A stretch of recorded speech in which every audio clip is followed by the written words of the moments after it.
live and the recording is started.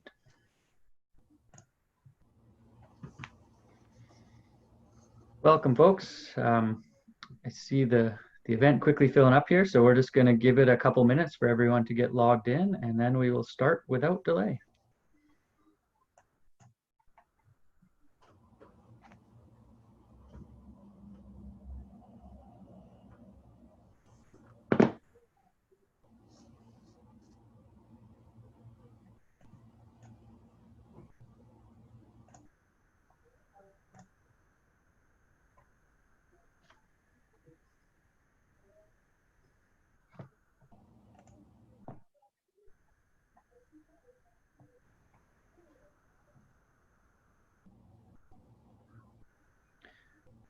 Okay, we'll just give it one more minute here, everybody.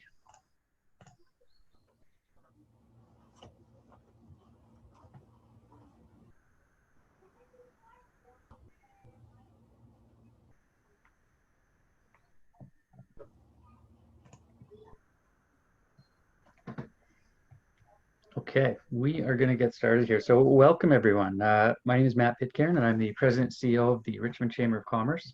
And it's an absolute pleasure to host Chris Back from WorkSafeBC today. It's very exciting to see reopening on the minds of businesses all across Richmond and all across Canada and many parts of the world for that matter. But reopening is not a simple matter, and there's a lot of new safety protocols and things that businesses have to be mindful to keep their employees and their customers and the public safe. So it's a very timely and relevant session to have an expert from WorkSafeBC. Chris Back's the Director of OHS Consultation and Education Services. So we've got a perfect individual to give us a presentation and tell us what we need to know. And we've got lots of time built in today's session to answer more specific questions from our participants. And do note that this session is being recorded and will be available afterwards on our recently launched webinar library at richmondchamber.ca. So thank you. First off, I just want to acknowledge, and I'm sure everyone's aware, WorkSafeBC has taken some initiatives beyond their guides to help us reopen, but they've done some things over recent months, like waiving premiums for employers who are approved to receive the wage subsidy, and they also extended the deferral period for quarterly premium payments. So we know that every form of relief goes a long way helping businesses right now. So thank you to WorkSafe for some of those relief measures, and also for the very detailed reopening guidelines that have been released recently. But we all know these guides are great, but there is some more questions to be answered. So that's why we're here today. So before I introduce our special event sponsor, who will then introduce Chris, just really quick housekeeping. Everyone is on mute. And I encourage you all throughout the 45-minute or so presentation, please submit questions via the Q&A feature. If you have any challenges whatsoever, please use the chat feature, but for all questions, please put them through the Q&A. And as soon as we're done, I'll moderate a discussion with Chris. And yeah, without further ado, I'd like to introduce the sponsor of today's event is a great friend of the Chamber, one of our longest standing members, David Newman of Sinorama Richmond. I know David's been off his feet busy working with so many of our members and beyond, helping them to reopen their businesses. I won't get into everything that David does because he's going to tell you himself, but it's a real pleasure and honor to have a good friend of our Chamber, David Newman, sponsoring this special WorkSafeBC session. So over to you, David. Thanks so much, Matt. Really appreciate this opportunity to engage with members of our community and our extended community, I suppose, at this point. And it's a great and very productive way to spend some time. I just want to give everybody a little bit of history of Sinorama Richmond.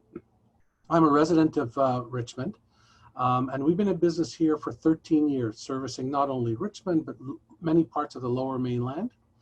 And what we do is provide full branding services. We provide full marketing help. Anything you need to do to promote your brand or promote your product or promote your event, we would help our clients do that. We have a great team here. We're 6-7 people. We've been working through the COVID situation with limited staff, but now we're back to work full time like everybody else. We're working very, very hard to help our clients with their return to work protocols. And we're going to talk about that a little bit later too, I'm sure, in the presentation. But Sinorama Richmond has available all the things you need for returning to work. We can do plexi barriers, we can do floor decals, we can do signage with respect to on your windows, your walls. We can do sanitation stations, all kinds of things that might help you prepare your workplace for your clients, but also for your staff. You need signage in your bathroom, hand washing directives, all those kinds of things we are making available to our clients to help them with their reopening protocols and to make their workplace safe. But on the other hand, we also have to think about rebuilding our businesses and getting back to business. And Sinorama Richmond is positioned to help you do that. So whether you want to refresh your car graphics, your reception sign, your wall graphics, any of the things you do on a regular basis to promote your business, we want to be there to help you as well. Because it's very important over the next few months that we reestablish the connection with our clients and we rebuild the branding image that we've had with them in the past. We'll overcome this together. We're going to work together to help you. And we're looking forward to engaging with you should you need anything. I'm David Newman from Sinorama Richmond, and we're very, very pleased to help you find more ways to grow your business and stay safe and healthy. Thanks so much, Matt. Now I'd like to introduce, that's my official thing today, I get to introduce Chris Back from WorkSafeBC. Chris is the Director of OHS Consultation and Education Services at WorkSafeBC. Consultation and Education Services serves the workers and employers of BC by positively influencing health and safety behaviors and disability management practices through partnerships, consultation, and outreach. Chris has been with WorkSafeBC for 6 years. Before moving into the director role, Chris managed the manufacturing and retail portfolio, as well as the construction portfolio in consultation and education services. And prior to WorkSafeBC, he held various leadership positions in health and safety and disability management, primarily in the healthcare industry. Chris is a Canadian certified professional ergonomist and holds an MBA from Royal Roads. So without further ado, I'd like to introduce Chris Back. Thank you very much. Thank you, David and Matt, for having me here today. It really is a pleasure. We've been doing a number of these sessions through WorkSafeBC with many of the chambers of commerce. We have many more to come. I think we're up to just over 70 sessions that we've done over the last 2 months, and we've really found this to be an effective way of getting out and talking to employers and ensuring that employers have the support that they need and understand the requirements of what they need to be putting in place with their COVID safety plan as they continue to move forward. So as David mentioned, I'm the Director of Consultation Education Services at WorkSafeBC. We're primarily focused at building relationships at the industry level and really leveraging those relationships to improve health and safety. So what I'm going to focus on today, and the presentation will probably take me about 45 minutes or so to get through, and then we'll open it up for conversation and question afterwards. What I'm really going to focus on is actually items 2 and 3 on here, but we'll start off with just a real brief understanding of COVID. Most of us know what's going on here, but want to bring forward a couple points that will set the context for our conversation.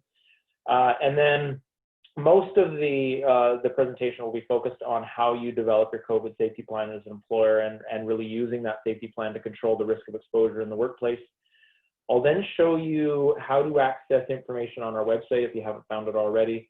And what industry information is available for you, and then get into a few other resources that are available through WorkSafeBC and supports, and as well as some external organizations, and then we'll open it up for question and answer after that. So let's start off just with a bit of context setting here. And you know what we see on this slide, everyone's going to be fairly familiar with what's on this slide. I don't need to go through the symptoms and transmission. I think we all know that it's droplet. We all know that it's primarily the interaction of people close to each other that can result in the transmission. But I really want to draw your attention to the first bullet, or the last bullet down in the bottom left-hand corner there, that says that symptoms can range from mild to severe and can appear up to 14 days after exposure. And it's really that 14 days after exposure that I want to focus on, because many people that have the disease can be transmitting the disease by not showing any signs or symptoms at all. So we've seen some employers, you've probably seen it in the media, where some employers or some organizations are saying, well, we're going to do temperature checks on people coming into our business. You know, and in some cases, focusing on signs and symptoms is definitely one thing you should consider, and I'll talk about that a little bit later. But it's not the only thing you should be considering, because you have to understand that that you can go up to 14 days not showing any signs or symptoms but still transmitting the disease. And so that's why we really are encouraging employers, when they're developing their COVID safety plan, to focus on more than just presentation of symptoms, because that's not going to, it might get you partway there, but it's not going to get you all the way there. So we'll continue that conversation as we go along. And I think this slide really helps, if you can have an understanding of which factors increase the likelihood of transmission, this can really help you in determining how to develop your plan. So I'm going to walk through each of these, the first one being challenges maintaining 2 meters of distance. And we'll talk about this a lot throughout the 45 minutes, in that is really one of the primary transmission factors that we need to pay attention to, is where you have challenges maintaining 2 meters of distance between people, then the likelihood of transmission goes up substantially. Now, we also recognize that many tasks in many employers make it very difficult to maintain that 2 meters of distance, and that's where we start to get into the creativity of the control measures you're putting in place that will help to minimize the transmission. The second bullet there around high frequency of unique people in the workplace. And by unique people, we just mean different people. So if you're in an office setting where really the only other people you interact with during the day are your coworkers, then your likelihood of transmission is going to be much lower than an individual that works in a restaurant or a retail setting or a tourism organization, where you are interacting with members of the public all day long and could have a much higher number of potential exposures than someone that might be in a small office setting. The potential to work in enclosed areas. So we know that working outside is better than working inside. And if you are working inside, then, or I should say, we know that outside spaces are better than inside spaces. And if you are inside, then a larger space is better than a smaller space. Now, for those of you that have the luxury of working outside, that's an option available to you, but many of you aren't going to have that option. And with the space you're working within, you're also likely not going to have the option of how big that space is. But you may have some options on how that space is organized and how the flow of people occurs throughout that space. And we'll talk more about that as we go along as well. The potential for sustained group interaction. We know that the longer people are close to one another, the more chance there is for transmission. So this is why we do want to try and minimize the amount of the amount of group interaction and how long that interaction is for. So there might be cases where you do need to come into 2 meters, within 2 meters of someone, but you want to try and minimize that time as much as possible. A good example of that is a server at a restaurant. You know, when you're delivering the food or taking orders, maybe more so in delivering the food, you know, handing the food off, potentially coming within that 2 meters of the patron, but then backing off and not sticking around and having lengthy conversations with the patrons would be something to consider there. Probability of infected people, we know that obviously in situations like healthcare, the probability is much higher that infected people are going to be in the workplace, and therefore the transmission likelihood goes up. Inadequate self-isolation practices, this really comes down to the policies and procedures you have in place related to those individuals who are showing signs and symptoms of the illness and what occurs at that point. We'll talk more about that as well.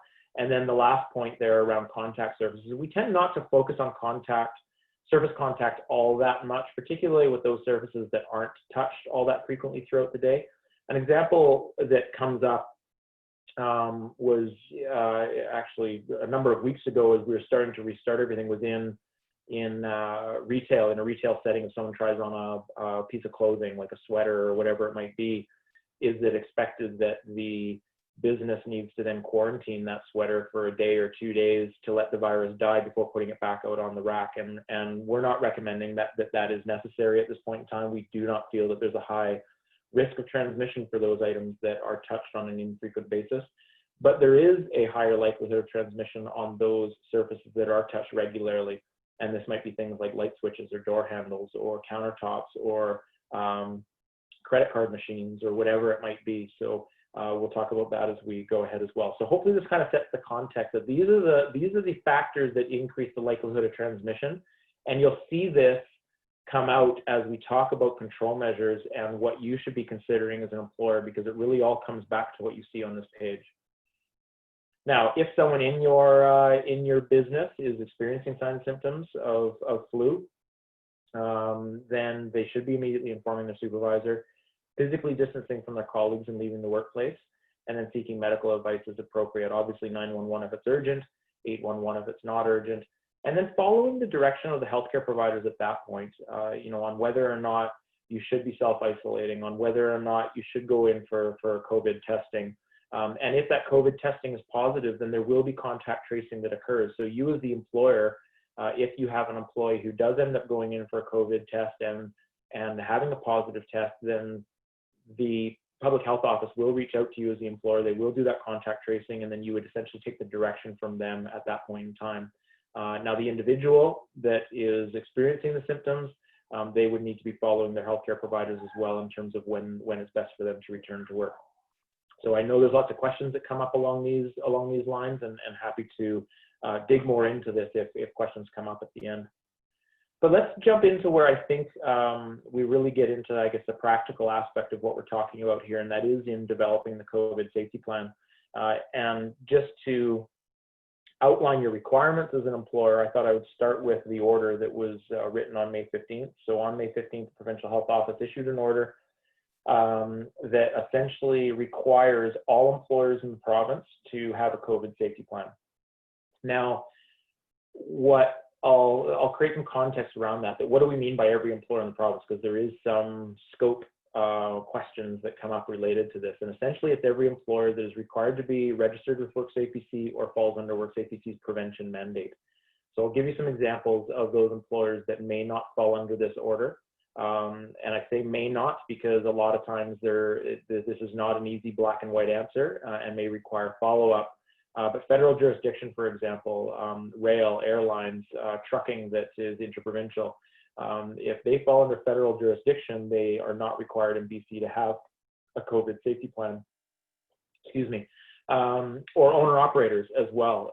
And the example I tend to use here is a bed and breakfast. If a bed and breakfast is owned by a husband and wife couple, and they don't have any workers, then they are owner-operators. They're not required to be registered with WorkSafeBC, and therefore they're not required to have a COVID safety plan.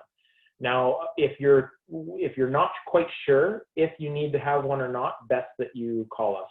And I'll have some phone numbers a little bit later on in the presentation that you can use to contact us if you have questions. If you're not sure if you fall under that jurisdiction, then best that you find out and be sure. But essentially, if you have workers, then you're likely going to need one. And if you fall under provincial jurisdiction, you're likely going to need one. Now, the other piece that falls under this is that you are required, as written in the order, you are required to post that COVID safety plan. Now, that can be to your website, it can be to your front door, but it essentially needs to be available to anyone that is going to be within your workplace. So that could be your workers, it would be your workers, it could be service providers, contractors, the general public, customers if they're coming in. So essentially anyone that would have any interaction with your workplace needs to have access to that COVID safety plan.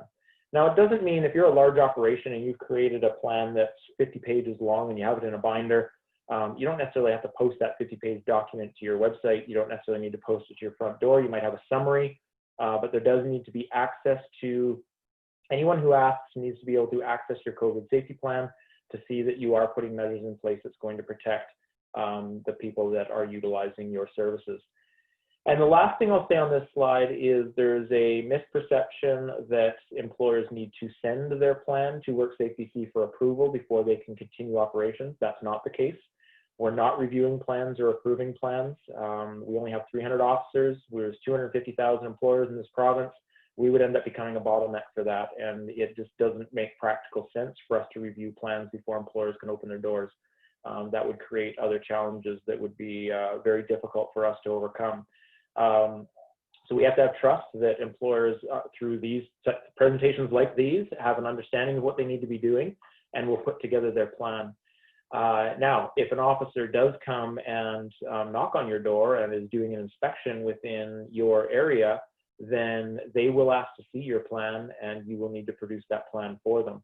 Now, if you're in the midst of developing your plan, that's okay, but you need to be protecting your staff while you're developing your plan. You need to be showing that due diligence to that officer. If you're not able to show that due diligence and you're not putting a plan together, then that's where orders will be written, and those orders will be written under Section 21 of our Act, which is General Duties of an Employer, which essentially say that you need to be protecting the health and safety of your workers. So that's kind of how that process will work, and I'll talk a bit more about that as we get to the end and the approach that we're taking in those inspections and consultations. So once you are clear that yes, you are required to put a plan together, one of the first things you'll want to do is also understand the other orders and notices and guidance that are on the Provincial Health Officer website that might be applicable to your industry. So if you just go onto Google and type in PHO orders, it'll take you right to the page that will outline all those orders. And the order I just referred to, the one that requires a COVID safety plan, is dated May 15th. I think it says WorkSafeBC COVID safety plan or something along those lines. And they're all chronological on the website, so the newest orders are at the top. But you should see if there are any orders on there specific to your industry. And a good example is if you are a food services establishment, if you are serving food or serving alcohol, there is an order around food services establishments that you do need to be aware of. And those are orders, those are required, those are law, and you will be obligated to follow what's in those orders. So you need to ensure you understand that first. And then as you're putting your plan together, it really all comes down to the basics of physical distancing, cleaning and hygiene, and cleaning, disinfecting, and personal hygiene. And when I talk about personal hygiene, I'm really referring to covering your mouth and nose with a disposable tissue, or the crease of your elbow when you sneeze or cough, washing your hands with soap and water for at least 20 seconds.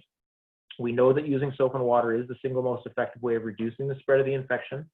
Now, soap and water aren't available. You can use alcohol-based hand rubs, otherwise known as hand sanitizers. But to do that, you need to ensure your hands are clean first. So if you have grease or oil or dirt on your hands, that hand sanitizer is not going to neutralize the virus appropriately. In fact, the virus could be hiding under that surface, that oil or grease that's on your hand. So you do need to make sure your hands are clean first if you're going to be using a hand sanitizer. And that goes for cleaning surfaces as well. If you're cleaning countertops or door handles or whatever, if they've got mud and dirt all over them, they need to be cleaned before you put a disinfectant on them. Otherwise, it's not going to appropriately neutralize the virus.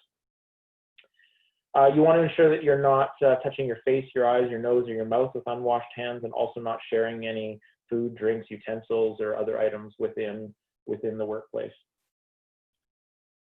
So what does the plan look like? You've read the orders, you understand what you need to be doing, and now you're going to start putting together your plan. So we've created a template, and I'll provide a link to you a little bit later with that template. And I should also say that you are going to get copies. This entire presentation will be available to you afterwards. So you don't necessarily need to be taking notes, and all the links I have throughout these slides will be active within the version you'll get. So you'll be able to link right to our website on a number of different things. And I have a link to the template a little bit later. But we've created a template that will walk you through these 6 steps that we feel are necessary in order to create your plan. Step 1 being assessing the risk in your workplace. So understanding where all the possible areas of transmission might be. Again, focusing on where surface contact might occur, where people might come in close contact with each other, those types of things. Step 2 is implementing the control measures, so developing the controls. Step 3, once you've done the assessment and implemented controls, then ensuring you have policies and procedures to back up those protocols. Step 4 is ensuring you have appropriate communication with your workforce and training for any protocols that might be in place. Step 5 is really that plan, do, check, act approach, recognizing that we don't want employers to develop a plan and sort of put it off to the side and just carry on. Information is changing on a daily basis. You also want to be checking what's working and what's not working, getting input from your workers along the way, and revising your plan and continuously sort of revisiting the situation, revisiting your plan, seeing if information or direction from the Provincial Health Office or from WorkSafeBC has changed, and then updating as you go along. And step 6 is kind of outside of the scope of COVID, but it's also recognizing that other risks become apparent as you are resuming operations. You might have machinery that was shut down for a number of months. Well, what risks are going to start up, are going to become apparent as you start up that machinery again? You may have vehicles. If you're a tourism organization, you may have vehicles, buses or boats or whatever that have been sitting idle for a couple months. Are there risks from a maintenance perspective that need to be taken into account before getting those back up and running? You might have staff that started with you just weeks or months before you shut down. They went through the orientation and training. They've probably forgotten a lot of what you oriented them to and trained them on. And so you'll want to consider that again, of maybe putting them through that orientation and training again. So step 6 is really about recognizing those other risks in the workplace that you also need to pay attention to protect the safety of your workers. So let's dig into this a bit more. I'm going to focus mostly on step 1 and step 2 because that's really where I'll say the biggest challenge is in putting together this plan. The first one being assessing your risk in the workplace. And again, you want to look at where all the areas are that could cause transmission. So considering questions like, where do people congregate? What job tasks or processes require workers to come in close proximity with one another or members of the public? So again, thinking about that 2 meters of distancing. If you have people that cannot maintain 2 meters of distancing as a part of their work tasks, then that's where you really need to focus your efforts. Do you have machinery or tools or equipment that people contact frequently throughout the day? And with that machinery, is it being touched by multiple people throughout the day? And it's where that machinery is being touched by multiple people throughout the day is where you really need to be focusing your efforts. And same with the surfaces. Again, I use door handles and light switches as a really good example of that. Now, this last point around involving frontline workers, I'm actually going to go off to another slide on this one. This is probably one of the more important slides I'm going to show you today. And I can't emphasize how important this is enough. It is crucial that you are involving your workers in the process of identifying the risks and developing your plan, developing your control measures. This disease has impacted all of us in every walk of our lives. There's stress, there's anxiety, there's depression. I'm sure all of you saw in May, we had the highest number of opioid overdoses on record in BC in May. Now, you can't necessarily attribute all that to COVID, but there is probably some correlation there. This is impacting everyone. There's uncertainty in the future. There's uncertainty from a financial perspective. And people are fearful of coming back into the workplace. Your workers are probably fearful of coming back into the workplace, of potentially exposing themselves. What if they have an immunocompromised person at home? What if they're immunocompromised themselves? What if they're caring for an elderly parent? There are a lot of things that are causing that fear. And by including your workers in the discussion of doing the risk assessment and developing your plan is going to go a long ways to reduce that fear. Now, depending on the size of your business, you also have requirements under the regulation. So if you have more than 19 workers, if you have 20 or more workers within your workplace, you are required to have a joint occupational and safety committee. That committee is required to meet monthly. I would suggest that you should probably be meeting more frequently than monthly right now as you're putting together your plan and getting that input from your joint occupational and safety committee. If you have between 9 and 19 workers, you're required to have a worker health and safety representative. So ensure that that worker health and safety representative is included in the process. If you have fewer than 9 workers, then you don't have to have a worker health and safety rep or a joint committee, but you are obligated to involve your workers in the process. And I'll talk about workers' rights in a few slides here. So it's key that you're finding a way to include your workers in the conversation. I can't emphasize this enough, the importance of this and how it's going to go a long ways in creating confidence of your workforce, as well as creating confidence for the patrons that are going to be using your services. So after you've done your risk assessment, you've had input from your workers along those lines, then you need to look at how you're going to implement controls. What control measures can you put in place in order to reduce those risks that you've identified? And again, this is all going to come back to maintaining physical distancing where possible. Where you can't maintain physical distancing, what other measures can you put in place? And then cleaning and hygiene. And to dig into this further, I'm going to go through what we in our geeky safety world refer to as the hierarchy of controls. And this is probably, I will say, the second most important slide that I am going to show you today. And if you come away with anything, I think these, the involvement of your workers and this understanding of the hierarchy of controls is where you need to be focusing your efforts.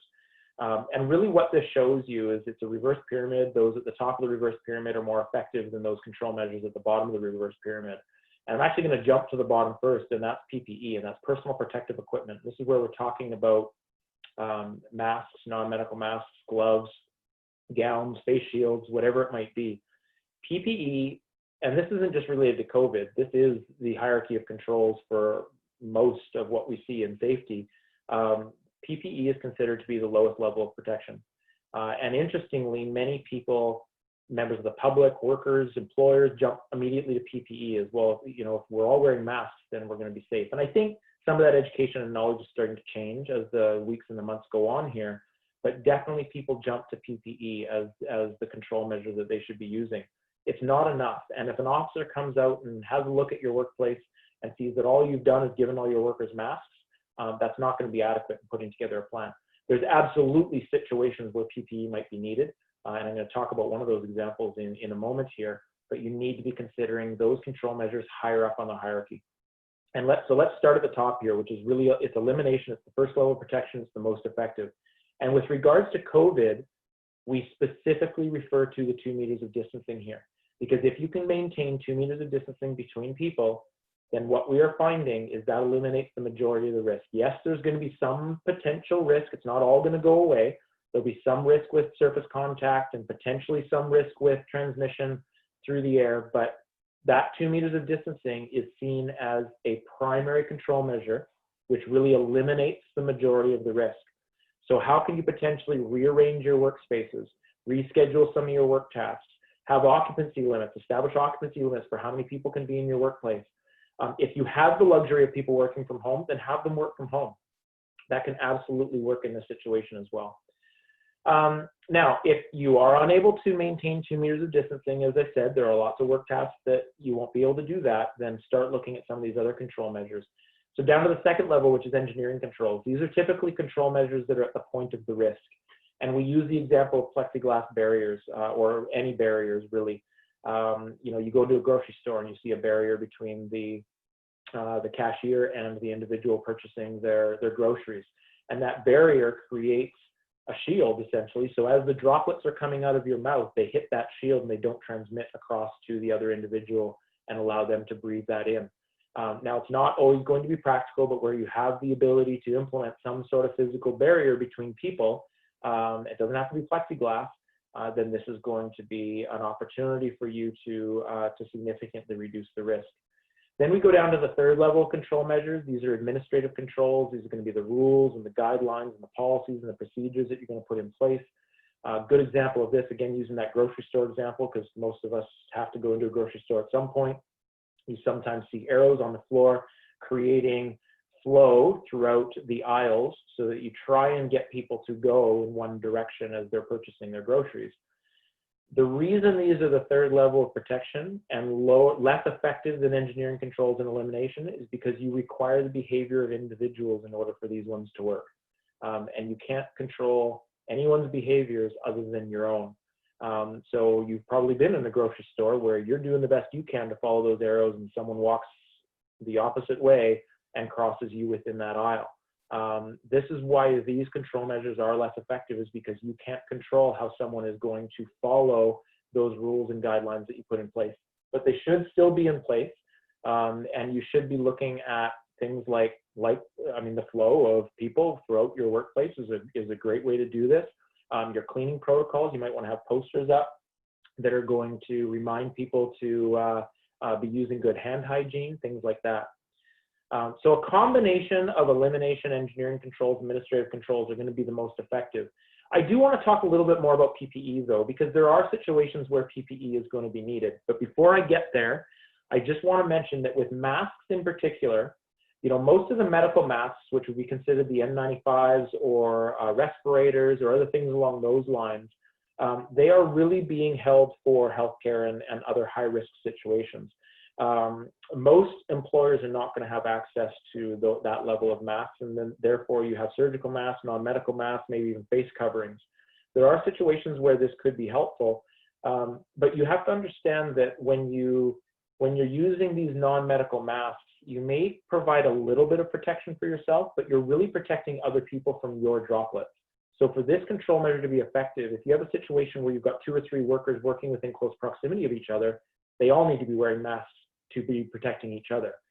And the challenge with this is that some people can't wear masks for, it might be a religious reason, or it might be a medical reason, and therefore you have to think about some sort of accommodation in that particular perspective. So that's something to consider. And then the other thing I want to mention about PPE is around gloves. You know, there's some question on whether or not gloves should be worn. We're not recommending gloves for the protection of COVID in really any situation. Obviously, there's going to be work tasks out there where people need to wear gloves, even prior to COVID. So you might be using chemicals or whatever the case may be, you need to wear gloves. So continue to do that. But gloves don't protect you from COVID. And the reason is you don't absorb the virus through your skin. In fact, your skin is a very, very good barrier, a very strong barrier for viruses and bacteria. So by wearing gloves, you're not protecting yourself from absorbing the virus through your skin, because your skin does that. Really, the thing is, if you are touching a surface that has the virus on it, some gloves will actually stick to that virus more so than your skin. And then if you're still touching your face, you're still transmitting that virus from the gloves to your face. So it hasn't really nothing to do with wearing the gloves. It has to do with hand hygiene and how often you're touching your face with unwashed hands or unwashed gloves. So we're not really recommending gloves in any situations as a control measure for this disease in particular. Okay, but there are some situations where masks may be effective. This is just one example. There's probably many examples within your workplaces, but this is one example, and it's where we are transporting multiple people within vehicles. And it may be multiple workers, it may be general public. You know, I think about tourism again. If you're packing people into a van and taking them down to a boat to go on a whale watching tour, you're going to have multiple people in a vehicle where it's very, very difficult in many situations to maintain 2 meters of distancing. So we do recommend that you're limiting essential work travel and banning non-essential work travel, but recognizing that a lot of the businesses out there require some sort of work travel. If there's a possibility of minimizing the number of people, maybe doing a few more trips if that's possible, depending on the distance you're going, as well as if you have like a van or a bus, possibly staggering seating to try and maintain as much distancing between people can be one measure that will help in this situation. But where you are unable to take those measures, you know, and some organizations have considered plexiglass barriers or other barriers within vehicles as well. Also something you consider, but you need to take into account the Motor Vehicle Act in that case. So make sure you're referring to that if you're considering any sort of physical barrier attached to the inside of the vehicle. But where those control measures won't work, then masks might be appropriate. So if you've got people sitting within 2 meters of each other within a vehicle and they have to travel a distance, then everyone could or should be wearing a non-medical mask so that they are protecting each other.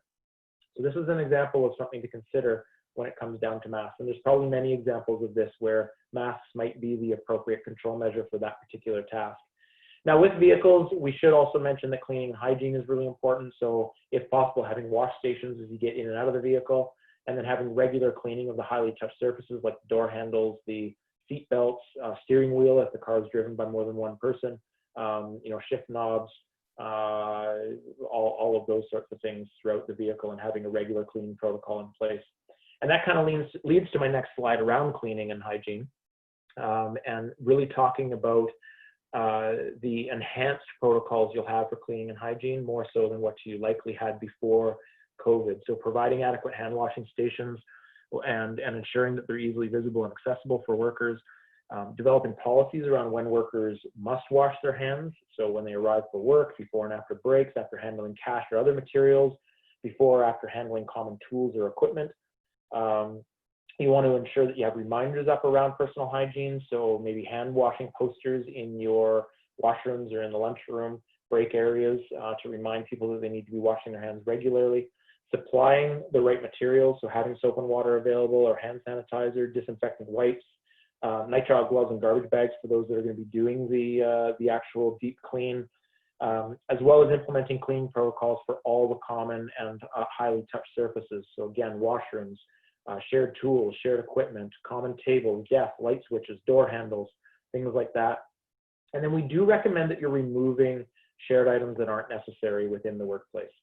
You know, we talk about coffee makers or shared water jugs or utensils, plates, snack bins, open food trays. Yes, in a lot of cases, these might be real good customer service oriented offerings that you have within your workplace, but you do need to think about the potential risk that that is creating.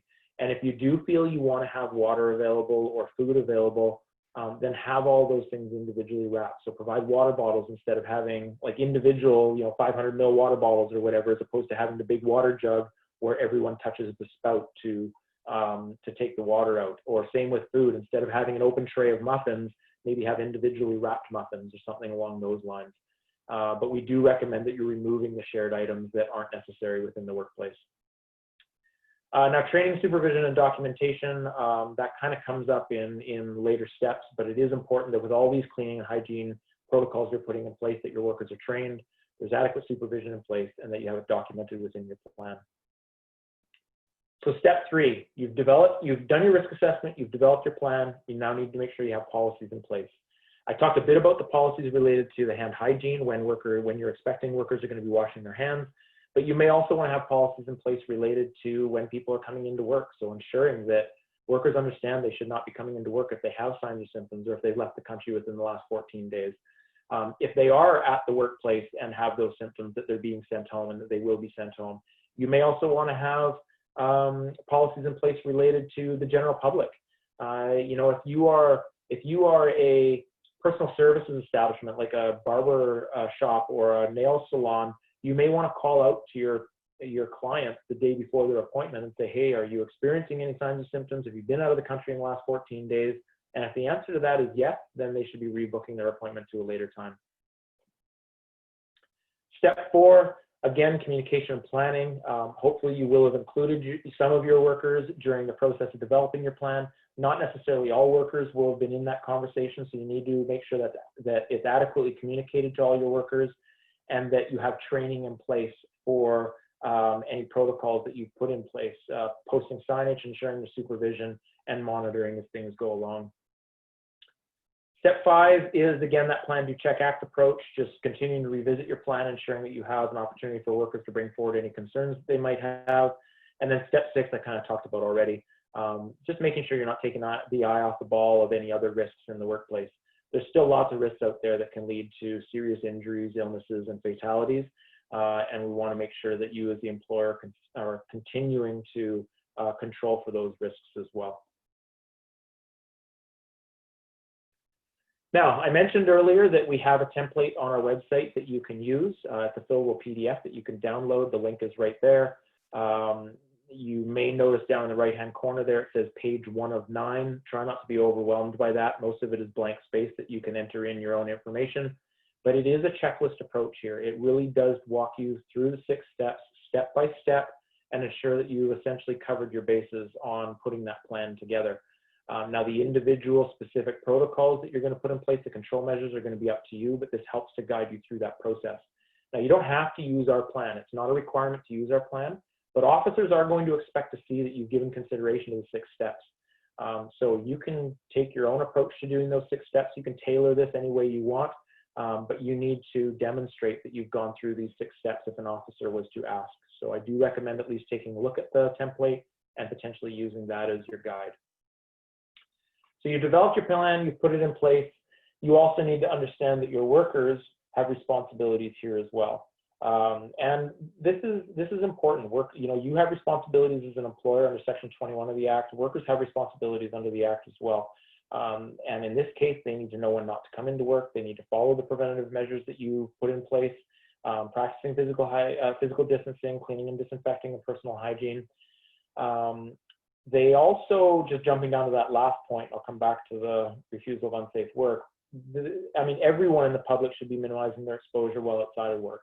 This is sort of our societal obligation to be doing this. You don't have control over this as an employer, but workers, everyone should be minimizing their exposure at all times. So that is something that workers need to take into account. You should be encouraging workers to continue to think about that when they're outside of the workplace. Now, the rights. workers have 3 rights. So yes, they have responsibilities, but they also have 3 rights. They have the right to know about hazards in the workplace. They have the right to participate in health and safety activities in the workplace, and they have the right to refuse unsafe work. Those first 2 are really covered. If you've included your workers in the process and followed these steps, you will have covered that. The third one around refusal of unsafe work, if a worker, after you put your plan in place, a worker feels that they're not being adequately protected, then they can refuse to do that work and say that you haven't protected their safety related to COVID. As the employer, under the regulation, you have a requirement to then go through an investigation, work with those workers to try and resolve the issue. It doesn't mean you need to make more changes. You may have already done what you think you need to do from a due diligence perspective, and you can provide that feedback. But if the worker isn't satisfied, they can continue to escalate, and you are required to investigate again. Now, it can get to the point where they require that one of the parties may contact WorkSafeBC to step in, and an officer will come out and work with both parties to resolve the issue.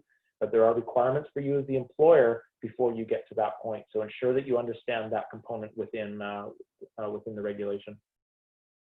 All right. So that covers the bulk of the presentation. I am going to go through a few more slides here before we open it up for questions. That is development of your plan. Now, how do you do that? We have a lot of resources available for you as employers to be able to develop your plan. Since about, I'm going to say, end of March, we have been developing industry-specific protocols. They're all on our website. We are continuing to develop them. There are more coming as the weeks go on here, and I can talk a little bit about that. Phase 1 is essentially the essential services that we're operating throughout. So, we think about healthcare and construction and grocery stores and manufacturing, municipalities. They all had certain levels of their operations that continued. They were obligated to continue in many cases under phase 1. So we have a section on our website, phase 1 protocols that are all up there. Now, there were businesses that were mandated to shut down. There were also businesses that were essentially forced to shut down, maybe not mandated to, but they kind of had to for obvious reasons. And those fall into what we've categorized as phase 2 and phase 3, and that's aligned with the BC Restart Plan. We have been working on these ones since about the end of April, beginning of May. Had a lot of resources put up on May 15th in some of the like restaurants and health professions and personal services, and we've been continuing to add to this as we go along. So this gives you a list of all the industries where we have protocols developed. Now, you may not see your industry on here. It doesn't mean there aren't protocols within these industries that will help you. So think about how your industry operates and what might be similar to how your industry operates, and maybe go to some of those industries and take a look at the protocols to potentially get some guidance. Now, I'm just going to flip through a couple as we're talking here, just to give you an idea of what that's going to look like. So you'll go onto our website and you'll get to the transportation page, for example, and you'll see kind of a drop-down type approach to each of these categories, like passenger transit or auto towing or moving and storage. And then you'll click on that, and it'll actually then produce a long list of protocols and guidance. But it is just that. It's protocols and guidance. They're not requirements. These are meant to be thought starters for you to think about putting together your plan and what you could do. Not everything we put there is going to be practical for every employer, because there's an environmental component to what you're actually developing. That environmental component, we can't control for that. We can't be so prescriptive that we're going to take into account every situation in every employer. So these are meant to be high-level guideline points that can help you put together your plan as you're developing. And I actually have an example of this coming up in just a moment here. So I'm just kind of running through a bunch of different examples as I'm talking. But with restaurants and cafes and pubs, this would be an example. So you go in there and you're going to see protocols like position seating, so that customers are seated 2 meters from other tables with a maximum of 6 people per table. Now that's actually within the PHO order, but we also have that on our website. If it's in the order, it is a requirement. If it's on our website and not in an order, then it's essentially just a recommendation, or again, a thought starter for you. Looking at some of these others, the third one down, have servers leave food and drinks at the front of the table and let guests pass them down after servers have stepped away. That may or may not be practical for your particular situation. So it's going to be a matter of you looking at what's on here, drawing from what you need, and putting together your plan. This is not something you're going to be able to do in 5 or 10 minutes. You will need time to go through the protocols on our website, really put some thought into how you're going to do this. And that's going to go a long ways, again, in creating that confidence for your workers and creating confidence for your patrons. Now, I do want to shift gears a little bit and talk about a few areas that we've had some specific questions come up. First is around psychological health and safety. So we recognize that psychological health and safety is just as important as physical safety. And the, sorry, I was just finding my notes here. So the important piece with this is, as I talked about earlier, is there's a lot of fear coming back into the workplace. Anxiety, stress, depression, uncertainty of the future, financial impact. I mentioned all of that earlier. And this is why it is just as important for you as an employer to pay attention to psychological health. And that can be a little bit more challenging for employers to think about. You know, what do I actually put in place? And it's not necessarily as easy as thinking about the control measures that we just talked about on how you can physically control or physically reduce the risk of illness. Here we're talking about the mental health aspect, which is more challenging. So there's a number of resources here, links mostly to external websites. These can all be found on our website as well. And it'll take you to different organizations that have developed tips and tools and toolbox talks, posters that you can download, videos that you can show your staff, webinars that you can run for your staff. But this is something that we want to bring it up because it's very important that you are considering the mental well-being of your workers as they manage through these uncertain times and coming back into the workplace. Now, work from home. I talked about this a bit earlier. Not everyone is going to have the luxury of their staff working from home, but if you do have this possibility, it is a good control measure. But you need to understand that your responsibilities as an employer don't subside if you have people working from home. You are still responsible for their health and safety while they're in the home environment. Excuse me. So you should have a working at home policy, and that policy should cover a hazard and risk assessment that's done in the home workplace. Procedures for working safely at home, including ergonomics, and I have a slide on that in a moment. Evacuation, emergency procedures, education and training, check-in procedures. You need to ensure all this is in place, and you need to be protecting your workers in the home environment. If they get injured in the course of doing their duties at home, and you've asked them to work from home, then you're still on the hook as an employer for their injury. So you do need to take this into account. Now, a lot of employers will say, well, how do I control their home workplace?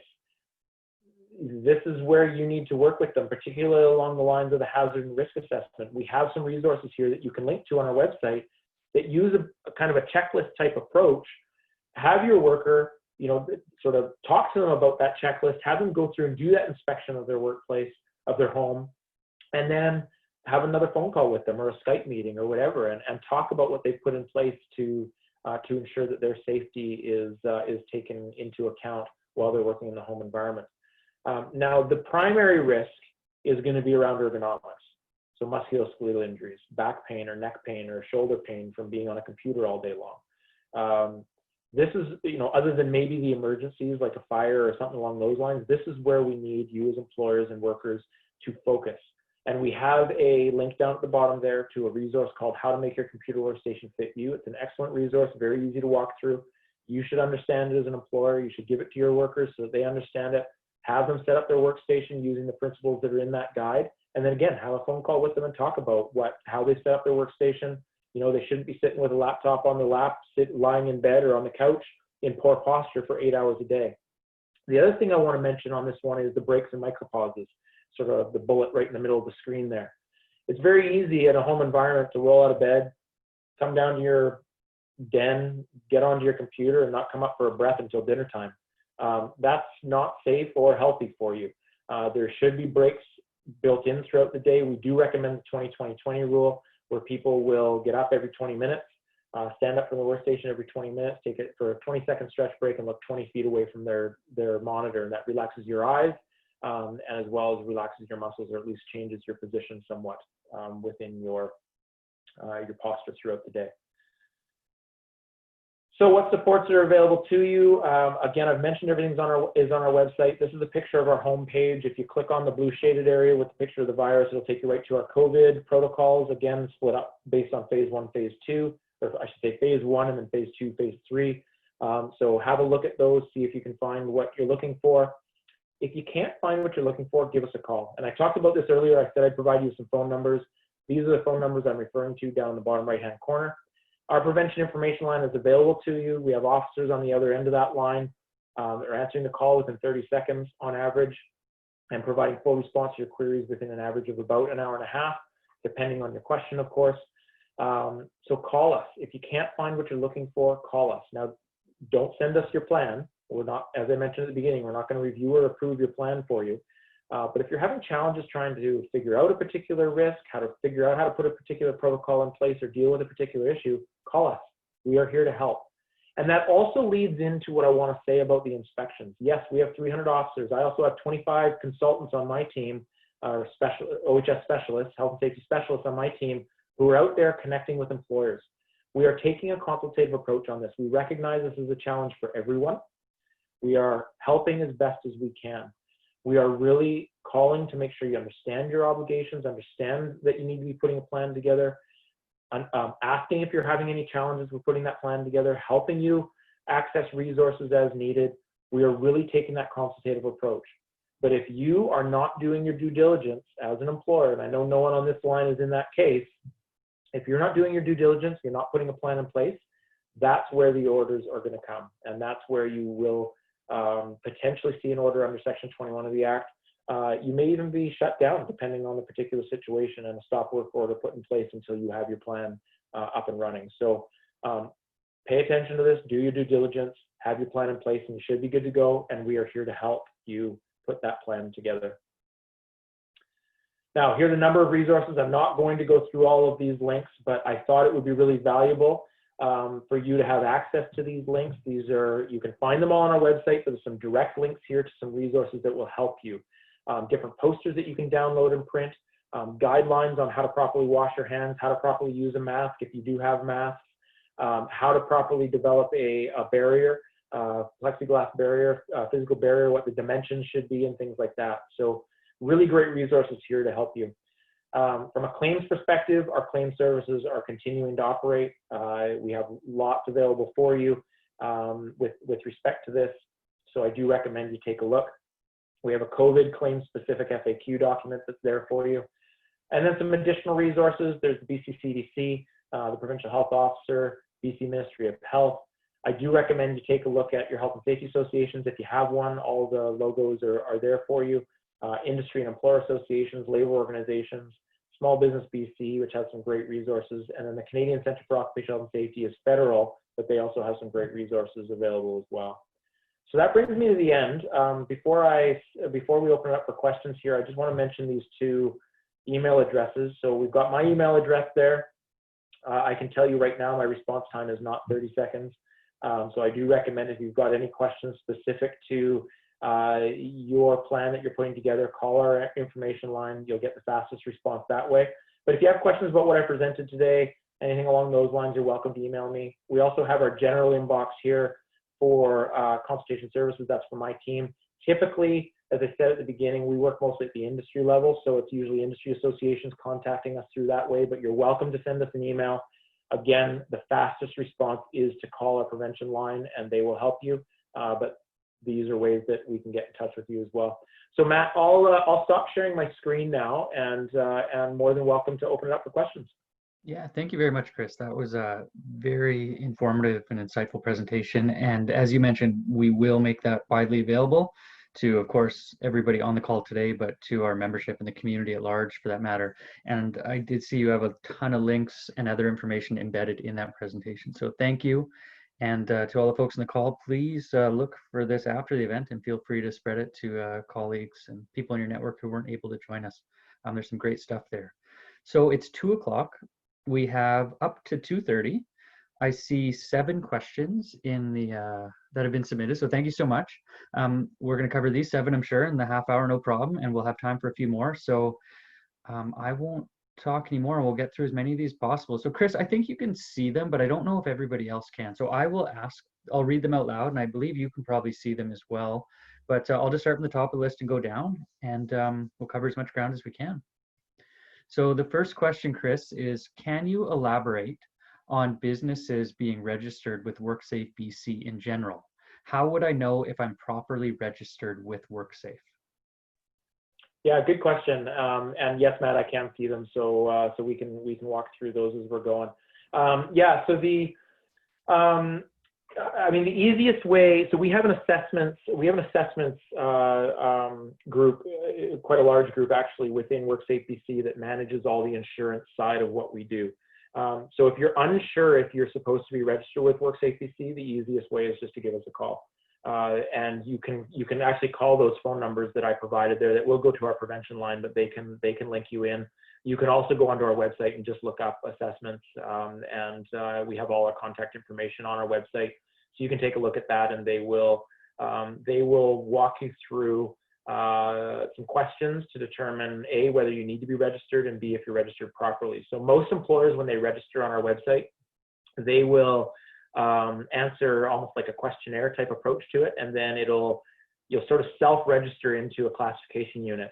A lot of employers get it right, but there are some employers that may not totally get it right.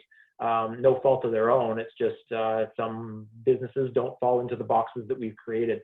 So your best bet here is just to call us and ask, and we will help you to determine if you're registered properly. Now, in a general sense, it really does come down to, sorry, I'm seeing a note here that people can't hear me. Can you hear me okay, Matt? Yeah, I can hear you, no problem, Chris. I know, Okay. just for everyone's knowledge, so the presentation's been turned off, so all you should be seeing is essentially 3 boxes. You see a chamber logo, David's name, and Chris's name. And for the Q&A portion, you're just going to hear the audio. And I'm seeing a few other people chime in so they can hear us. So I think we're good, but don't be alarmed if you're not seeing much on the screen and you cannot see the questions. Only Chris and I can see the questions at this point. Sorry, Chris. Okay, thanks, Matt. Sorry I just wanted to make sure I was heard. So great. So in a general sense, though, it really does come down to whether or not you have workers. If you have workers that report to you as the employer, then essentially you need to be registered with us. Now, again, there are some jurisdictional questions that come in, and federal versus provincial jurisdiction can get complicated. So it is best if you call us if you think you might be in the mix there. And then there's some questions that come along, you know, related to contractors versus subcontractors versus prime contractors. There's questions that come along whether volunteers are considered workers, and unfortunately with a lot of these questions the answer is it depends on the situation. So it is best to call us and have that conversation with us, and we will make sure that you're registered appropriately. Awesome. Well, thank you, Chris. I'm going to go to the next question here. I'm going to try this answer live button, so I think this should make it available for everyone else to see, and hopefully I don't lose it after I click it. So this question is, I'm curious why all the wording is non-medical masks. In early March, there was a shortage of medical masks, but this is no longer the case. Level 1, 2, and 3 medical masks are readily available from distributors. Yes, N95 are for medical field only, but medical surgical masks are now readily available and not very expensive. Yeah, it's a good question, Stacy. We do have a guide on our website. In fact, that slide I showed towards the end that had all the links to the different resources, there is one on there on masks, and it does talk about the different levels of masks. And we've actually been in conversation with the PHO recently around making some possible updates to that resource. So the conversation around masks is continuing. Essentially, in our language, we've been using non-medical masks only because we don't want to put ourselves into a situation, and when I say ourselves, I mean all of us in the province, not just WorkSafeBC, but put ourselves in a situation where if there was another spike in cases, that we would then be in another situation of not having enough supply. Obviously, if you're going up to those level 1 or level 2 masks and you have access to those, then those are going to provide more protection than the non-medical masks, absolutely. But we are not recommending, and I sort of say that in a way that we're not recommending medical masks in situations outside of those that are high risk, such as healthcare, because if we do run into a shortage in the future, then that could create challenges. So yes, if you have the availability to have surgical masks, you know, the level 2 masks, then go for it. We're not. I mean, they're a higher level of protection, which means your workers are more protected, and we're good with that. Awesome. Well, thank you, Chris. The next question here is, What kind of hygiene protocols does WorkSafeBC recommend for shared equipment like copiers, microwaves, etc.? Should we be asking staff to clean after each use, or is it enough to ask that they wash, sanitize their hands before and after, and have the shared equipment cleaned on a schedule? Yeah, I think it is, you know, we're definitely not saying that machinery, equipment, tools need to be cleaned after each use. So it really does come down to if proper hand hygiene is being used, then you could potentially have a schedule. You know, this question actually comes up a lot with washrooms. How often do washrooms need to be cleaned? It really depends on how often they're being used and how long they're being used. Sorry, and with that, I'm sort of referring to, you know, the microwaves, the copiers, the other tools and stuff. So if you're sitting in front of a copier running like 500 or 1,000 copies and you're sitting there for a long period of time where more droplets come out of your mouth, you know, maybe you're standing there for half an hour, then yeah, there might be some justification to clean that more frequently if you've got people doing that regularly throughout the day. But if the copier is just being used, you know, from the odd person coming by a couple times throughout the day, you know, maybe cleaning it twice a day or once at the end of each day. I mean, it really depends on how often you think it's being used. But I agree with your comment in here that if you're using good hand hygiene, let's think about the microwaves as an example. We know that heat kills the virus. So the microwave itself on the inside is not going to be a concern at all. The door, if you are recommending you know, someone needs to wash their hands before they use the microwave, you've probably dealt with most of the issue there, and then you would probably really only need to wipe it down maybe a couple times throughout the day. So there isn't a black and white answer to this. It really is going to depend on how often the equipment is used, how many people are using it, and how long the exposure might be. So how long that person is interacting with that piece of machinery or a piece of equipment, and then you'll have to kind of come up with what you think is reasonable in that situation. And if you have been reasonable in your approach to this, and again, included your workers throughout the process, then you're probably, for the most part, going to be okay and good to go. And if an officer comes by, if you've been reasonable, then they're probably going to see that you put your due diligence in place, so you likely won't have any concerns there. Chris, just on that, so let's say you put in your plan, things are going, an officer comes to inspect and it's not being done exactly as it should. So is that officer just going to make the recommendations for what you need to do to improve it? Like, we're not talking fines or closing. Like, if you're doing your best, but you're not quite there with the officer's assistance, is it just a matter of tweaking your policies? Yeah, for the most part, Matt, it will be. You know, first of all, for any employer to get to the situation where they're dealing with fines or warning letters related to non-compliance with the regulation, there will have to it'll have to be a high-risk situation, or it'll have to be repeat orders. So most of the time in this case, in fact, I don't think we've had any of those situations. In this case, it's going to most likely just be an order. And that order isn't necessarily a bad thing. It just gives you awareness as an employer that you need to do something, and you'll be given a period of time, typically 30 days, depending on the situation, where you'll be able to then make the changes and comply with that order. You know, we've had the odd situation where a business has been given a stop work order, but that's really where the employers are they're not really doing their due diligence. They're not paying attention to what they need to do. They're not even really putting a lot of effort in. Then there might be other situations. But for the most part, we are working with employers, and it will be, hey, you know, you've got your plan in place, great. Here's a few areas where you may want to consider doing something different. You know, and yes, they might write you an order, but that's not a bad thing. If they write you an order, it just means you're given a time frame in which you need to make some changes, and that time frame will be reasonable. Are those orders, Chris, are they are they publicly available, or is that an order strictly between WorkSafe and that employer, or is that order made public that, you know, could potentially impact the reputation or, you know, the business in other ways?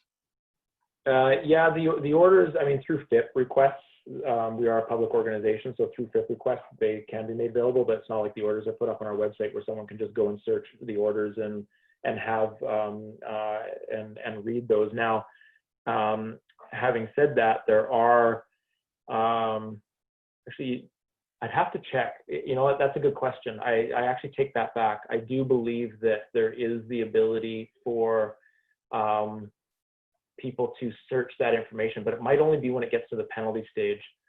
That's a good question. You know what? I would have to check on that one. But No, I mean, it is accessible through FIT for sure. I'm just not sure if it's accessible right on our website, but they are publicly accessible documents through FIT. Okay, no, thank you, Chris. I know, talking to many members, there's a lot of fear about the reputation of their business, and there's businesses that feel they can open safely, but there is the worry that what if something happened, and for some businesses, it would likely be the end of that business if there was an outbreak or an incident related. So we know there's a lot of fear and concern out there from members, making sure that they really want to do things right, not just for the health and safety of their people, but for their business as a whole. Next question here. It's been recommended that businesses keep a record of visitors in order to facilitate contact tracing. And I believe this is mandatory in the case of restaurants. Does WorkSafe have suggestions to do this in a touchless way? Some visitors' names may not be known by staff, couriers, etc. So you're right. Within the restaurant's order, there is an expectation that that they're keeping a record of visitors. I'm not aware that that is a requirement anywhere else at this point in time. In terms of recommendations on how to do that in a touchless way, I guess I'm not totally clear on the question. I mean, you could potentially have, if a courier is coming by, I guess what you mean is if a courier comes by to drop off a package, that they're not physically signing something using a pen and paper. Is that what we mean by a touchless way? I mean, maybe there would be a way to log that on your computer, or have them do a voice recording or something. That I'm not sure I totally understand the question. Is that what that's getting at? I'm not sure. If whoever asked that question, I see it was anonymous. If you're still unable to clarify, please shoot a message in the chat. I don't know if I can answer that question, Chris, but I know one thing that I've seen, and you've, I'm sure, seen it more than I have, is special policies related to couriers. So I've seen, every workplace is reducing visitors as much as they can, but I've seen many courier-specific policies in place, whereas maybe a courier has a specific table rather than coming to a front desk, or gloves or special sanitization processes are used for courier shipments, just because they're visiting so many more workplaces than a regular visitor. So. Yeah, and that's actually a really good point, Matt, is we do recommend that that deliveries do take place in an area that is not frequented by the public. If you have the ability to do that, maybe it's a back door, whatever it might be, where that delivery area is separated from your workers and separated from the general public. So yeah, that is a good point. In terms of the touchless way, though, maybe there's a way of being able to do that through voice recognition or something like voice recordings or something along those lines. Yeah, absolutely. So we're about 15 minutes left here. I have 3 questions in the queue here, folks. So please, if you have any more, get them in now. Our next question is there any further guidance when your office is in your home and employees are family? We are in the financial services business, but are currently not inviting clients into our office. All meetings are being held via Zoom or phone.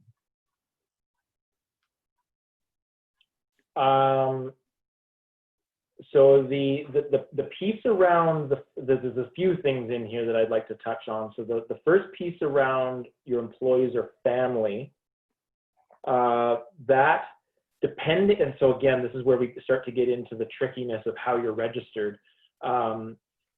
If they're family, there is a possibility, probably even a likelihood, that you don't need to be registered with WorkSafeBC.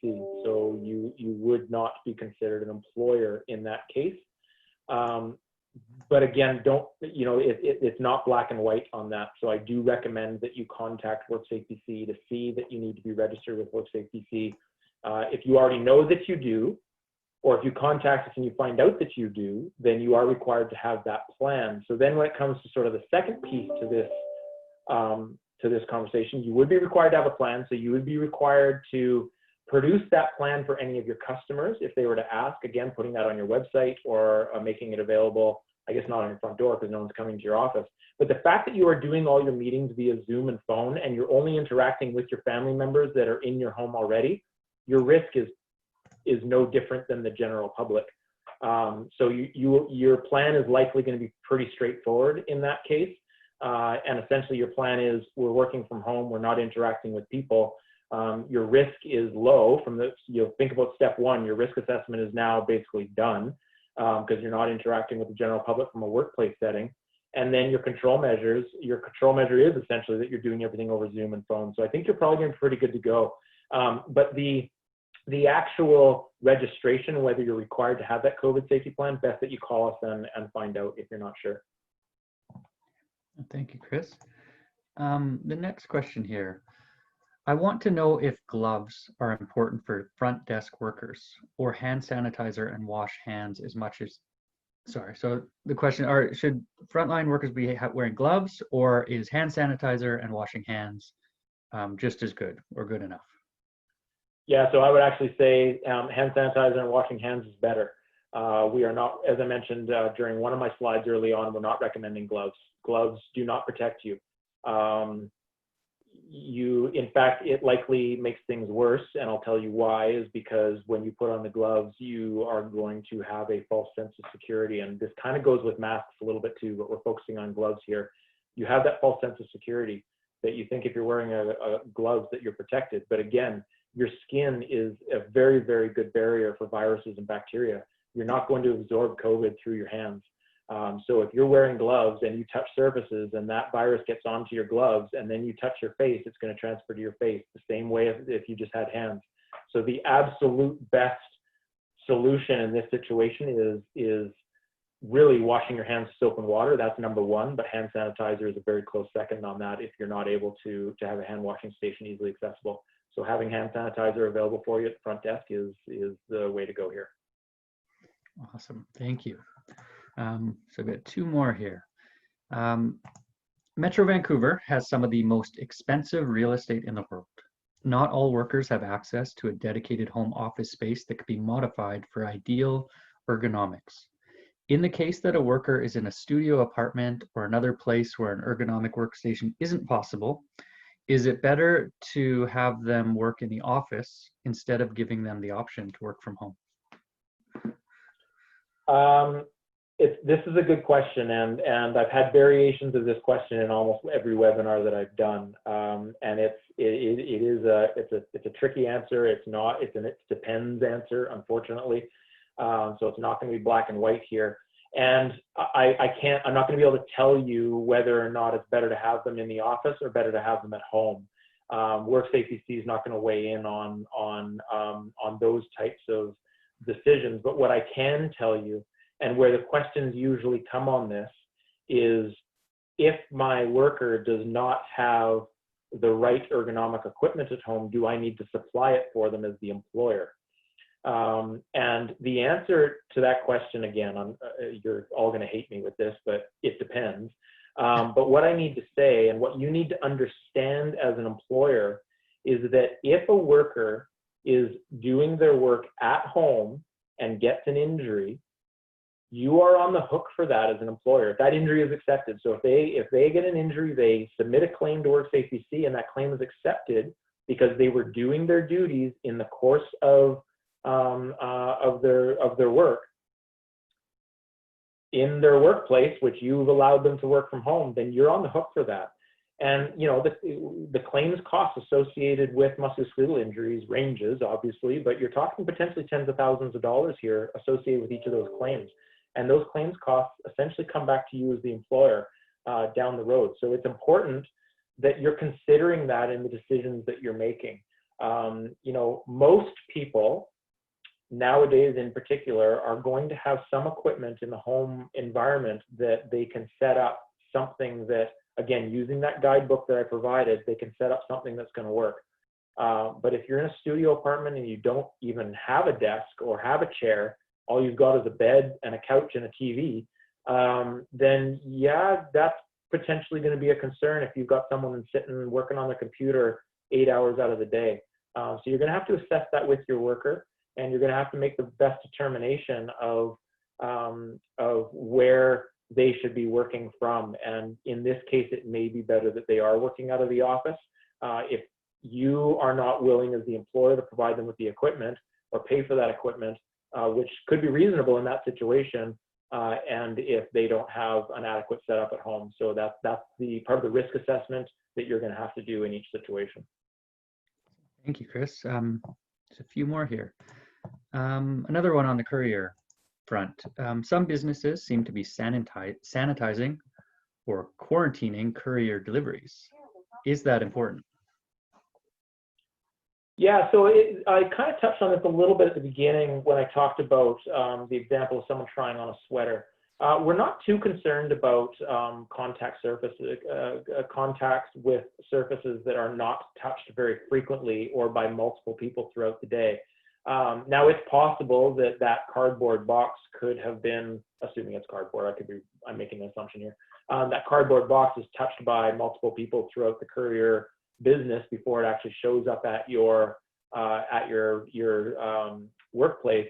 There's nothing wrong with taking a sanitation wipe and sanitizing it, wiping it down, particularly in the areas that might be touched more frequently than others. Nothing wrong with doing that if you want to, but we don't feel that that is a high risk of transmission, because if you think about how that would play out, if a courier drops off a package, whether it's in an envelope or a box or whatever it might be, and you open up that box, immediately after opening up that box, go wash your hands, and then come back, remove everything from the box, and then take the box out to recycling, whatever that might be, and then wash your hands again. If you are taking into account good hygiene principles in that case, then it's probably not going to be an issue at all. Again, the washing of your hands is the key in that particular situation. But if you want to take a sanitation wipe and you want to wipe down that envelope or wipe down that box before you open it up, there's nothing wrong with doing that. We just don't feel that it is a high risk of transmission in those situations, so it's not something that we're necessarily recommending needs to be done. Okay. Thank you. Two more here. Just to confirm, shared microwaves and toasters in the office are allowed as long as there are proper cleaning protocols. Well, yeah, and I'm assuming this is in follow-up to the question before. So there's no order. So again, we talk about what's allowed and what's not allowed, and I want to clarify this point. And I know it might seem redundant now, but I want to clarify this point that what's required is what's in the orders. So there's no order that says you can't have a shared microwave or a shared toaster. So you can have a microwave and a toaster. There's nothing that says you can't have a microwave and a toaster in your office setting. But you do need to ensure that you have protocols in place around cleaning and disinfecting. So if that toaster is used primarily during the lunch hour or during the breakfast period, first thing in the morning, then have a step in place where, maybe most of your workforce comes in at 7:30 and they're usually done using the kitchen by 8:30, then have, as part of your policy, a wipe down of the kitchen at 9 o'clock, and then do the same thing after lunch. You'll also want to consider things like limiting the number of people that are in your break rooms at one time. I know that's not directly related to this question. So it's okay to have a toaster and a microwave. You just need to look at how frequently it's being used, how many people are touching it throughout the day, and then determine how best to put a clean protocol in place. Awesome. No, thank you. That clarification is very helpful. And we have both of those in our office, so it's close to home. Thank you. Last question. I think it's a great one to go out on. We're all hearing about the likely wave 2, with the major questions being when and how bad will it be? We don't expect you to answer either of those. But what should employers be doing to prepare for the second wave now? Does WorkSafe have any advice? Yes, we do, and it is putting your COVID safety plan in place, and that really is what this comes down to. I mean, this is something, I think I could go off on this honestly for probably about another 10 or 15 minutes, and I won't. I promise you all. I will have just 6. talk for a minute. But the key here, this is a risk that yes, we had SARS, we had H1N1. They were obviously not as robust as what we're seeing here with COVID. But this has really created a situation that has forced every single employer in this province to think about the protocols they have in place related to minimizing this risk. You've all done the work. Once you've created that COVID safety plan, that's all done. It's done for you. We're ready to go. Yes, we may have another wave, And we're hoping that wave is not going to be the same as what we have seen over the last number of months. And there may be situations where the public health health officer comes out and shuts things down and has other orders in place. I hope we don't get to that place. I think it'll be very difficult for all of us if we have to go back there. But the key is the work has been done now. I don't see the protocols changing. I don't see the main risk of transmission changing with the second wave. It'll still be person-to-person contact. It'll still be droplets coming out of your mouth. It'll still be, or nose. It'll still be around cleaning and disinfecting and personal hygiene. So if you've done your job in putting together a really good COVID safety plan, then you've done the work and we should be ready to go. We should be prepared. All of us should be prepared for a second wave if it does happen. And you're right, Matt, I cannot predict if it's going to happen or when it's going to happen. Yeah, but I think, you know, looking at history, it seems pretty certain that it is going to happen. I think those are wise words that, you know, do everything you can now to protect your people, and those measures will serve you well if and when wave 2 does come. Well, on that note, Chris, I want to sincerely thank you. I found this to be an incredibly informative presentation. I'm really thankful that we have it to share, and I look forward to jumping into the many links and further information embedded in that detailed PowerPoint. So thank you so much for taking 90 minutes out of your, I'm sure, busiest probably work life in your career right now with what's going on. You're right at the heart of it, but I can't thank you enough for allowing us this opportunity. So thank you. I'd also like to. You're very welcome, Matt. More than happy to do this, and I hope the information I provided today was useful for a lot of you as you're putting together your plans. So I hope everyone stays safe out there, and thanks again for having me. No, thank you, and also thank David. You know, everything we do at our chamber is on. It's for our members and it's supported by our members. So thank you so much, David, at Signarama for your support of today's session. And I'd just like to let the participants on the call know, I mean, really everything we're doing at the chamber right now is focused on helping our members reopen, and having sessions like this one today with WorkSafe is part of that. But of course, we're working with all of you too on a more intimate level, dealing with your individual challenges. You know, we've got people like David with signage and PPE. We've got consultants that can help you develop your plan if you just don't have the time in your busy day-to-day to research all the documents and put in place what you need. So really anything that you need related to reopening, we have other members that can assist you. So I hope you found value in today's session. And if there's more that you need, let me and the team know. We're here to support you. And we want you back on your feet yesterday. So let us know how we can assist. Final thing I'll say is we're doing more and more of these webinars, of course, because we can't be getting together the 60 or 70 times a year like we normally do in person. But following today's event, we have another event focused on reopening with KPMG tomorrow. We're hosting our 4 Richmond MLAs for our second town hall Friday morning. And then next week, we've got our 94th annual general meeting, virtual for the first time ever. So we have a lot going on, and we're here to serve you. So let us know how we can help. I hope everyone has a wonderful day. Thank you again to Chris and David, and we'll see you all soon. Thank you.